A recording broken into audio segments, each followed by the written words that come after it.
Seorang gadis sederhana menikah untuk pertama kalinya, dan untungnya pasangan hidupnya bukan pria biasa, melainkan seorang jutawan. Namun di hari pernikahan pertamanya, ia sama sekali tidak tahu apa yang diharapkan oleh seorang pengantin baru malam itu.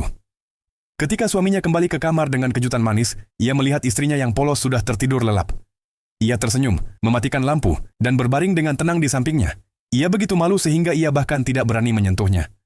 Ketika ia membuka mata di pagi hari, ia melihat cincin kawin di jarinya, dan barulah ia benar-benar menyadari bahwa ia kini telah menjadi istri seseorang.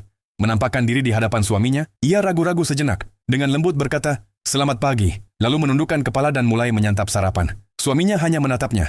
Gadis itu memberi isyarat agar ia makan, tetapi sang suami berasumsi bahwa ia perlu melayaninya dan dengan penuh kasih mengisi piringnya.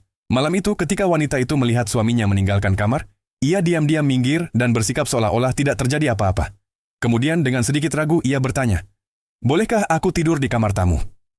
Ketika ditanya alasannya, ia menjawab, "Aku tidak terbiasa tidur dengan orang lain."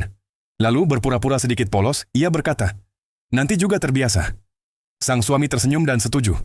Namun ia tidak tahu bahwa wanita itu mulai bekerja lembur setiap hari dan mengirim pesan singkat bahwa ia akan menginap di apartemen lamanya. Beberapa hari berlalu. Wanita itu tidak pulang. Ketika sang suami melihatnya, ia menyadari bahwa wanita itu hanya menjaga jarak karena malu. Kemudian pembantunya memberitahu bahwa wanita itu sedang menanam bunga di rumah lamanya. Sang suami segera tiba, dan wanita itu sedang bersiap untuk mengajak sepupunya naik becak. Begitu mobil berhenti, sang suami berkata, "Ayo pulang." Gadis itu berpura-pura tetap tenang dan masuk ke dalam mobil. Begitu mereka tiba di rumah, suaminya bertanya, "Kemana saja kamu sepanjang minggu?" Gadis itu menjawab, "Aku sibuk bekerja," tetapi suaminya yang bertanggung jawab atas kantor di sana. Ia tahu yang sebenarnya. Sebelum ia sempat menjelaskan, suaminya hanya berkata, "Sekarang pulang saja."